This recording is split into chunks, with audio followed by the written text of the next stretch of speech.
صلی علی رسولہ الکریم اما بعد فاعوذ باللہ من الشیطان الرجیم بسم اللہ الرحمن الرحیم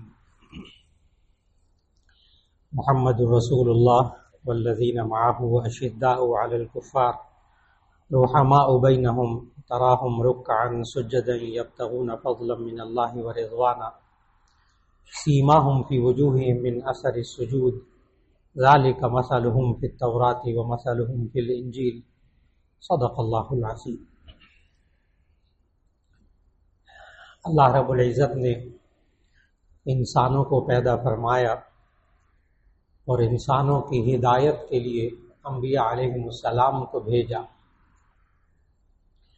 انسان کے آغاز سے لے کر اور قیامت تک جتنے بھی انسان آئیں گے اس میں کوئی دور ایسا نہیں رہا جس میں اللہ نے انسان کی ہدایت کے لیے کسی نبی کو نہ بھیجا۔ یہ اللہ نے پورا نظام رکھا، پہلے انسان سے لے کے آخری انسان تک۔ ذہن میں آئے کہ پہلے انسان کے لیے نبی کون، تو اللہ نے اس کا بڑا آسان حل کر دیا کہ پہلے انسان کو نبی بنا کر بھیج دیا، حضرت آدم علیہ السلام، اور آخری نبی حضرت محمد رسول اللہ صلی اللہ علیہ وسلم کو بھیجا۔ اب قیامت تک کوئی نبی نہیں آئیں گے، یہ ہمارا عقیدہ ہے جسے عقیدہ ختم نبوت کہتے ہیں۔ اور پھر نبی کریم صلی اللہ علیہ وسلم کو اللہ تعالیٰ نے آخری نبی بنا کر بھیجا، تو پہلے انبیاء نے اپنی قوموں کو باقاعدہ بتایا کہ آخری نبی صلی اللہ علیہ وسلم آئیں گے۔ ان انبیاء نے آخری نبی صلی اللہ علیہ وسلم کا نام تک اپنی قوموں کو بتایا، اور آخری نبی صلی اللہ علیہ وسلم کی نشانیاں بتائیں گزشتہ آسمانی کتابوں میں۔ نبی صلی اللہ علیہ وسلم کی جسمانی نشانیاں بتائیں گزشتہ آسمانی کتابوں میں، اور یہ بھی بتایا کہ وہ یہ آخری نبی ہوں گے۔ یہ بھی گزشتہ آسمانی کتابوں کے ماہرین کو معلوم تھا۔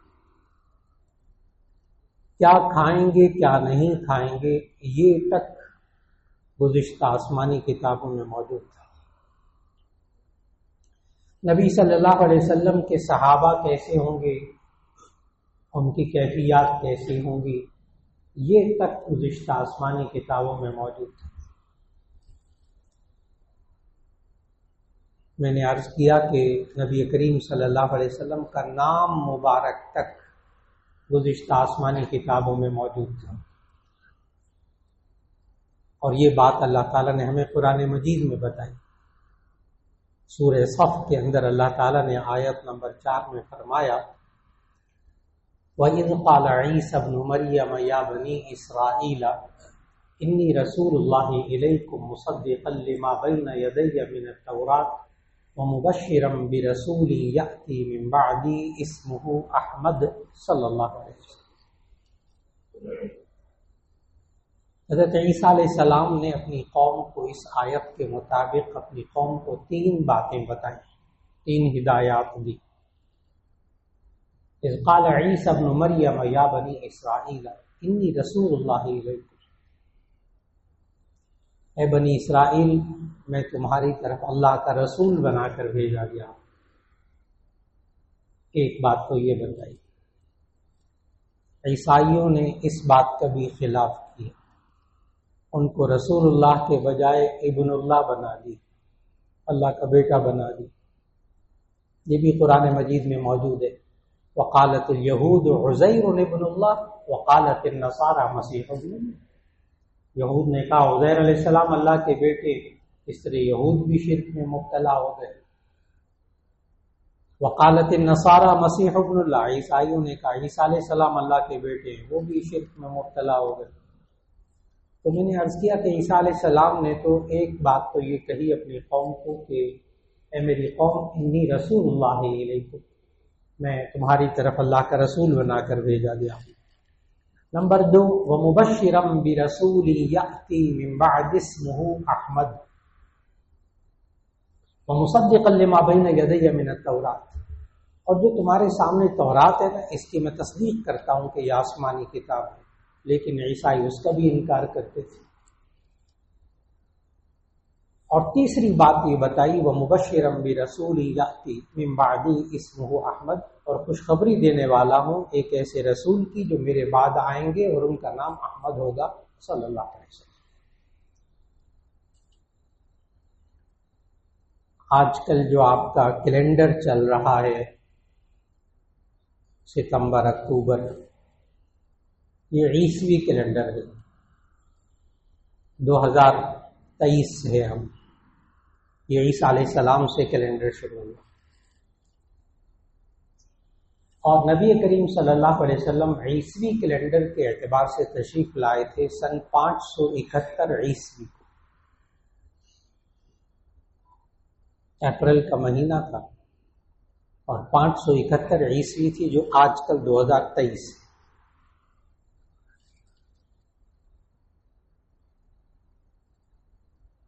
اور اس 571 عیسوی میں نبی صلی اللہ علیہ وسلم جو تشریف لائے تو عیسیٰ علیہ السلام سے لے کر آخری نبی صلی اللہ علیہ وسلم کے درمیان کوئی نبی نہیں آیا۔ اب قرآن مجید کی اس بشارت کو بھی آپ ذہن میں رکھیے گا کہ عیسیٰ علیہ السلام نے اپنی قوم کو کیا کہا وَمُبَشِّرًا بِرَسُولٍ يَأْتِي مِن بَعْدِي، کہ میں خوشخبری دینے والا ہوں ایسے رسول کی جو میرے بعد آئیں گے۔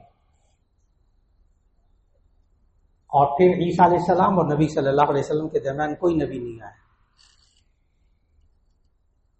571 سال کے بعد نبی صلی اللہ علیہ وسلم۔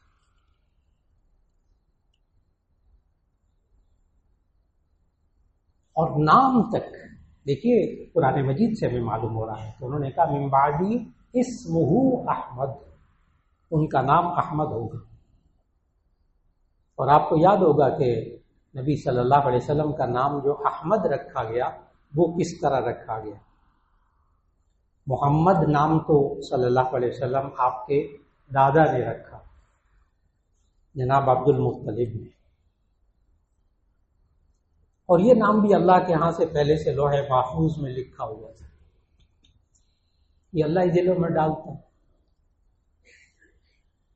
تو دادا نے نام تو محمد رکھا تھا، لیکن احمد نام جو ہے آپ کو یاد ہوگا سیرت طیبہ کے مطالعے میں کہ جب نبی صلی اللہ علیہ وسلم پیدا ہونے لگے تو آپ کی پیدائش سے 6 مہینے پہلے آپ کے والد کا انتقال ہو گیا، تو آپ یتیم پیدا ہوئے تھے۔ اس نقطے کو بھی ذہن میں رکھیے گا۔ پھر میں عرض کروں گا کہ گزشتہ آسمانی کتابوں کے ماہرین کو یہ بھی پتہ تھا کہ آخری نبی جو آئیں گے وہ یتیم ہوں گے، یہ نشانی بھی موجود تھی۔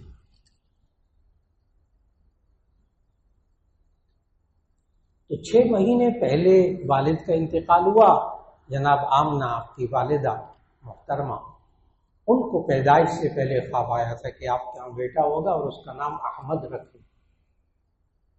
اللہ نے وہاں کہلوایا، چنانچہ آپ کی والدہ نے نام احمد رکھا۔ اب آپ تھوڑا سا سوچئے گا کہ 571 سال پہلے یہ نام لوگوں کے سامنے آ چکا تھا، عیسیٰ علیہ السلام نے اپنی قوم کو بتا دیا، قرآن کہتے ہیں، کوئی آپ یہ بھی نہیں کہیں گے کوئی ضعیف روایت ہے۔ میں تو قرآن مجید کی آیت پڑھی، عیسیٰ علیہ السلام نے 571 سال پہلے اپنی قوم کو بتا دیے۔ سیرت طیبہ کی بہت بہترین کتاب ہے جو خواص کے پڑھنے والی عوام کی نہیں ہے، کیونکہ وہ تقابل ادیان مختلف مذاہب کا مطالعہ اس میں پیش کیا گیا ہے سیرت کے اندر۔ رحمت للعالمین قاضی سید سلمان منصور پوری رحمہ اللہ کی کتاب ہے، سیرت کی 3 جلدوں میں ہے، بڑے کمال کی کتاب ہے۔ ان کا ایک اپنا انداز ہے، میں نے بتایا مختلف انبیاء، تورات، زبور، انجیل، یہ سب کو لے کر مطالعہ کر کے پھر وہ سیرت لکھتے ہیں۔ تو انہوں نے وہاں ایک عجیب بات چیلنج کے طور پر لکھی، اور اس دعوے کا جواب آج تک دنیا میں نہیں آیا، اور وہ یہ ہے کہ قاضی سید سلمان منصور پوری رحمت اللہ علیہ میں لکھتے ہیں کہ حیرت کی بات ہے کہ 570 سال پہلے ایک نبی نے ایک نام آخری نبی کا احمد بتا دیا تھا، لیکن 570 سال کی تاریخ ہمیں یہ بتاتی ہے کہ کسی ماں نے اپنے بچے کا نام احمد نہیں رکھا۔ 571 سال میں پہلی دفعہ نبی صلی اللہ علیہ وسلم کا نام احمد رکھا تھا۔ نام آؤٹ ہو چکا تھا، باہر آ چکا تھا، نام لوگوں کو پتا تھا، قرآن بتا رہا مبشرا برسول یأتی من بعدی اسمہ احمد۔ عیسیٰ علیہ السلام نام بتا چکے تھے، لیکن 550 سال 570 سال گزر گئے، کسی نے اپنے بچے کا نام احمد نہیں رکھا کسی نے۔ اور پھر نبی کریم صلی اللہ علیہ وسلم یتیم پیدا ہوں گے۔ اگر آپ سب نے بچپن میں بھی جو سیرت کی کتابیں آپ نے پڑھی اس میں بھی موجود، مستند سیرت کی کتابوں میں موجود کہ نبی کریم صلی اللہ علیہ وسلم بچپن میں دادا کا انتقال ہو گیا، پھر چچا جناب وہ ان کو لے کر جاتے تھے سفروں میں اور مختلف سفروں میں اپنے ساتھ رکھا۔ جناب ابو طالب کے ساتھ اچھا خاصا رہے اور وہ جگہ جگہ سفروں میں، تجارتی سفروں میں بچپن میں۔ تو یہ 7، 8، 9، 10 سال کی عمر کے بچے تھے نبی صلی اللہ علیہ وسلم جب وہ شام کی طرف تجارت کے لیے سفر میں لے کر جا رہے تھے۔ تو راستے میں ایک کھجوروں کا باغ تھا، نخلستان تھا، اس کے پاس سے جب گزرنے لگے تو ایک راہب تھا، بحیرہ راہب، اس کا اصل نام جرجیس تھا، عیسائی راہب تھا بہت بڑا۔ تو وہ نکلا، وہ پادری، اور کہنے لگا کہ قافلہ جب قریب آیا تو بچے کے بارے میں پوچھا وہ طالب سے کہ یہ کون، کیا ہے، کون بچہ ہے؟ تو ابو طالب نے کہا یہ میرا بیٹا ہے۔ ظاہر ہے چچا پرورش کر رہے تھے، کہا یہ میرا بیٹا ہے۔ اس راہب کے الفاظ پھر دوبارہ وہاں پڑھیے سیرت کی کتابوں میں کہ اس راہب نے کہا کہ اس بچے کو تو یتیم ہونا چاہیے تھا۔ پھر وہ آگے بات آپ کے ذہن میں بھی آئے گی کہ اس راہب نے کیسے پہچانا، تو اس راہب نے پھر خود کہا ہے، اسی واقعے میں آپ پڑھتے ہیں کہ ابو طالب نے کہا آپ کو کیسے اندازہ ہے بچے کی خصوصیت کے بارے میں؟ تو اس بحیرہ راہب نے اس وقت کہا، سیرت کی تمام کتابوں میں یہ باتیں لکھی ہوئی، تو اس بحیرہ راہب نے کہا کہ جب قافلہ آ رہا تھا نا تو تیز گرمی تھی دوپہر کی، تو میں دور سے اپنے کھجوروں کے باغ میں دیکھ رہا تھا کہ جہاں جہاں سے یہ قافلہ آ رہا تھا تو وہاں پر ایک بادل جو ہے وہ سایہ کیے ہوئے قافلے کے ساتھ چل رہا تھا۔ تو میں نے کہا اس قافلے میں کوئی اہم شخصیت ہے جس کا اللہ نے یہ نظام کیا ہوا ہے کہ وہ ایک بادل جو ہے وہ سایہ کیے ہوئے آ رہا ہے، اس لیے میں نے قافلے والوں کو ذرا تھوڑا سا جانچا تو اس بچے کے بارے میں مجھے اندازہ ہوا۔ ابھی دیکھیے نبوت 40 سال کی عمر میں ملی ہے اور یہ بچپن کے اندر 8، 9، 10 سال کی عمر میں شام کی تجارت کے لیے قافلے میں جا رہے تھے۔ اس بحیرہ راہب کے واقعے کو پھر پڑھیے گا آپ، اس میں ایک اور بات بھی پڑھیے گا کہ بحیرہ راہب نے پھر بٹن کھلوائے نبی صلی اللہ علیہ وسلم کے سامنے، کرتے کے بٹن کھلوائے اور بٹن کھلوا کے تو ذرا کرتا پیچھے کیا، دونوں کندھوں کے درمیان سرمئی رنگ کا جو گوشت ابھرا ہوا جس میں مہر نبوت کہتے تھے اس کو چوما بحیرہ راہب نے، اور پھر کہا کہ یہ اللہ تعالیٰ کے آخری ہونے والے نبی ہیں، ان کو شام نہ لے کر جائیں، یہودی فوراً پہچان جائیں گے، نقصان پہنچائیں گے، آپ واپس چلے جائیں، اسے ملک میں نہ لے کر جائیں، عیسائی بھی پہچان گئے۔ ان پادریوں کو، ان تورات، زبور، انجیل کے ماہرین کو نبی صلی اللہ علیہ وسلم کی جسمانی نشانیاں بھی معلوم تھیں کہ جیسے آخر میں یہ نشانیاں ہوں۔ ابھی میں نے سورہ فتح کی آخری آیت تلاوت کی، ابھی شروع ہوئی، وہ آیت شروع یہاں سے ہوتی ہے، محمد الرسول اللہ، اور اس آیت میں اللہ تعالیٰ نے بتایا، اس آیت میں بھی بتایا کہ نبی صلی اللہ علیہ وسلم کے بارے میں ہم نے تورات اور انجیل میں باقاعدہ مثالیں دے کر بتا دی گئی. اس آیت میں اللہ نے بتایا. سورہ فتح کی آخری آیت میں نبی صلی اللہ علیہ وسلم کی شان بیان ہوئی ہے. اس آیت کے اندر محمد الرسول اللہ، یہاں سے آیت شروع ہوتی ہے. محمد صلی اللہ علیہ وسلم اللہ کے رسول ہیں. والذین معہ، اور وہ لوگ جو ان کے ساتھ ہیں، اشداء علی الکفار رحماء بینہم، جو لوگ ان کے ماننے والے ان کے ساتھ ہیں.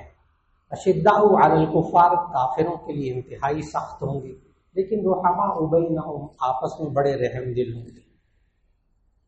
تراہم رکعا سجدا یبتغون فضلا من اللہ ورضوانا، آپ دیکھیں گے ان کو کہ وہ سجدے اور رکوع کی حالت میں جا کر اللہ کی رضامندی تلاش کرتے ہوں گے. سیماہم فی وجوہہم من اثر السجود، یہ وہ لوگ ہیں کہ جن کی پیشانیوں میں سجدے کے اثرات ہوں گے. آگے الفاظ غور سے سنیے گا. ذالک مثلہم فی التوراۃ ومثلہم فی الانجیل، یہ وہ ہیں جن کی مثال تورات میں ہے، جن کی مثال انجیل. اللہ نے اس شان کے ساتھ بھیجا نبی صلی اللہ علیہ وسلم. اس پر علماء نے، محدثین نے کتابیں لکھی ہیں. ان کا عنوان ہے بشائر النبیین. بشائر النبیین یعنی گزشتہ انبیاء نے نبی صلی اللہ علیہ وسلم کی تشریف آوری کی بشارت دی تھی. باقاعدہ آپ کو موقع ملے تو حضرت سلمان فارسی رضی اللہ تعالی عنہ کہ ایمان لانے کا واقعہ پڑھیے گا. بہت تفصیلی واقعہ، اور تاریخ کی موٹی موٹی کتابوں میں موجود. آپ کے لیے سہولت اس میں کہ خصائل نبوی کتاب کا نام ہے، شرح شمائل ترمذی. اس میں شیخ الحدیث مولانا زکریا صاحب رحمہ اللہ نے حضرت سلمان فارسی کے اسلام لانے کا یہ پورا واقعہ ذکر کیا. حضرت سلمان فارسی رضی اللہ تعالیٰ عنہ پہلے مجوسی تھے. فارس میں رہنے والے، ایران میں رہنے والے. ایران کا پرانا نام فارس، اسی سے فارسی زبان ہے. تو سلمان فارسی ایران کے رہنے والے تھے. فارس مجوسی تھے، آتش پرست، سورج اور آگ کی پوجا کرنے والے. پورا خاندان خود کہتے ہیں سلمان فارسی. انہوں نے اس وقت نبی صلی اللہ علیہ وسلم کے آنے سے بہت پہلے انہوں نے اسلام قبول کیا. لیکن بہت لمبا واقعہ، اس کو مختصر کرنے لگا کہ انہوں نے اس وقت نبی صلی اللہ علیہ وسلم کی پیدائش سے پہلے، بعد میں اسلام قبول کیا 90 سال کی عمر میں. اس سے پہلے کیا کیفیات تھی کہ یہ عیسائی ہو گئے تھے. اس وقت نبی صلی اللہ علیہ وسلم ابھی دنیا میں تشریف نہیں لائے تھے. تو یہ عیسائی ہو گئے، ایمان لے آئے عیسیٰ علیہ السلام پر. ماں باپ نے تکالیف پہنچائیں، پھر وہاں سے چلے گئے، ملک شام چلے گئے، عراق چلے گئے، نصیبین کے علاقہ ہے وہاں چلے گئے، پھر موصل چلے گئے. پھر آخر میں عموریہ کے ایک پادری کے پاس، جہاں جہاں پادری کا انتقال ہوتا تھا وہاں سے وہ رخصت ہو کے اگلے پادری کے پاس جاتے تھے. عیسائیت میں بڑا وقت گزارا. اس لیے حضرت سلمان فارسی یہ تورات اور انجیل کے بڑے ماہر تھے، بہت ماہر تھے. آخری جو عموریہ کا پادری تھا نا، وہ جب اس کا انتقال ہونے لگا تو سلمان فارسی نے پوچھا تھا کہ اب میں کہاں جاؤں، کس پادری کے پاس جاؤں. تو سلمان فارسی رضی اللہ تعالیٰ عنہ کہتے ہیں کہ وہ عموریہ کے پادری نے اس وقت کہا تھا کہ اب کہیں نہ جاؤ، اب آخری نبی کے آنے کا وقت ہو گیا. اور ان کی میں تمہیں 3 نشانیاں بتاتا ہوں. ایک تو یہ کہ وہ کھجوروں والی پتھریلی زمین میں آئیں گے. نمبر 2 وہ صدقہ نہیں کھائیں گے، ہدیہ کھائیں گے. نمبر 3 ان کے دونوں کندھوں کے درمیان مہر نبوت ہوگی. سلمان فارسی کہتے ہیں وہ پھر وہاں ملک عراق سے پھر وہ کسی طرح مکے آ گئے تجارتی قافلے کے ساتھ. پھر اس کے بعد بنی بکر کا قبیلہ تھا، اس کے ساتھ مکے آ گئے. مکے سے وہ یہودی قبیلہ تھا بنی قریظہ کا، وہ ان کو غلام بنا کر مدینہ لے آیا. اس وقت مدینے کا نام یثرب تھا. یثرب قرآن مجید میں نام موجود ہے یہ والا، مدینے کا پرانا نام. یا اہل یثرب لا مقام لکم فارجعوا، تو یثرب کہتے تھے پہلے مدینے کو. تو وہ یثرب میں آ گئے، وہاں کھجوروں کے باغ میں کام کرتے رہے غلام بن کر. 90 سالوں بعد اتنا وقت گزرا ان کا عیسائیت میں. کہتے ہیں کہ میں ایک دن کھجوروں کے باغ میں کام کر رہا تھا تو کھجوروں کے باغ میں مجھے آواز آئی کہ صاحب تشریف لائے ہیں مکے سے اور وہ کہتے ہیں میں اللہ کا آخری نبی ہوں۔ تو کہنے لگے کہ مجھے یہ تو معلوم ہو گیا ہے کھجوروں والی پتھریلی زمین ہے مدینہ طیبہ، ایک نشانی تو مل گئی۔ کہتے ہیں میں بڑے مشکل حالات انہوں نے بتائے، بڑے مشکل سے وہ یہودی آقا سے اجازت لے کے وہ گئے ہیں نبی صلی اللہ علیہ وسلم کی خدمت میں، کھجوریں تھال میں لے گئے۔ یہ اب آگے شمائل ترمذی کی روایت ہے کہ وہ کھجوریں تھال میں لے گئے اور کہا کہ اللہ کے رسول یہ کھجوریں قبول کر لیں۔ نبی صلی اللہ علیہ وسلم نے پوچھا کیسی کھجوریں؟ کہنے کہ آپ کے لیے صدقہ ہے۔ کہا نہیں دور لے جاؤ، صدقہ ہم نہیں، صدقہ نہیں کھاتے۔ کہتے میں واپس آ گیا، اگلے دن پھر اور کھجوریں تھال میں ڈال کے لے گیا۔ میں نے کہا اللہ کے رسول قبول کیجیے۔ انہوں نے کہا یہ کیسی ہیں؟ کہنے لگے ہدیہ ہے آپ کے لیے۔ میں نے کہا ٹھیک ہے بچھاؤ دسترخوان، ہم سب کھائیں گے۔ دو نشانیاں ہوں گی، کھجوروں والی پتھریلی زمین میں آئیں گے، صدقہ نہیں کھائیں گے، ہدیہ کھائیں گے۔ کہنے لگے وہ جب نبی صلی اللہ علیہ وسلم کھجوریں کھانے لگے نا تو میں گھوم کر پیچھے آیا نبی صلی اللہ علیہ وسلم کی۔ نبی صلی اللہ علیہ وسلم پہچان گئے، انہوں نے اپنے کرتے مبارک کے بٹن کھولے تو پیچھے مہر نبوت تھی، میں نے اس کو چوما اور اسلام قبول کیا۔ اس کے بعد روایات میں موجود کہ تقریباً 150 سال عمر پائی حضرت سلمان فارسی رضی اللہ تعالیٰ عنہ، تقریباً کم از کم 150 کی روایت ہے۔ اس کا مطلب یہ ہوا کہ کم از 60 سال اسلام کی حالت میں گزارے۔ لیکن آپ پھر بھی یہ سوچئے گا کہ جب وہ حضرت سلمان فارسی کو کہا گیا کہ آخری نبی آنے والے ہیں تو آپ نے غور کیا کہ اس پادری کو یہ بھی پتا تھا کہ یہ جو اب نبی آئیں گے یہ اللہ کے آخری نبی ہیں۔ یہ ختم نبوت کے بارے میں باتیں پہلے سے چل رہی تھی، پہلے سے ان لوگوں کے ذہن میں تھی، اور یہی وہ بات ہے کہ جس کو اللہ تعالیٰ نے قرآن مجید میں کہا کہ یہود و نصارہ جو کتابوں کے آسمانی کتابوں کے ماہر تھے وہ نبی صلی اللہ علیہ وسلم کو کتنی اچھی طرح پہچانتے تھے۔ بس ایک آیت تھوڑی سی سن لیجئے بڑی توجہ سے، کتنی اچھی طرح پہچانتے تھے یہود و نصارہ نبی صلی اللہ علیہ وسلم کو۔ اللہ تعالیٰ نے قرآن مجید میں یہ الفاظ دیے ہے یعرفونہ کما یعرفون ابناءہم، یعرفونہ کما یعرفون ابناءہم، کہ یہ یہود و نصارہ نبی صلی اللہ علیہ وسلم کو اس طرح پہچانتے تھے جیسے اپنے بیٹوں کو پہچانتے تھے۔ اتنا یقین تھا ان کو کہ یہ اللہ کے نبی ہیں اور آخری نبی ہیں۔ اس شان کے ساتھ نبی صلی اللہ علیہ وسلم کو اللہ تعالیٰ نے اس دنیا میں بھیجا اور اللہ نے ہمیں امتی ان کا بنایا۔ اللہ اس کی قدر کرنے کی توفیق عطا فرما دے۔ وآخر دعوانا ان الحمد للہ رب العالمین۔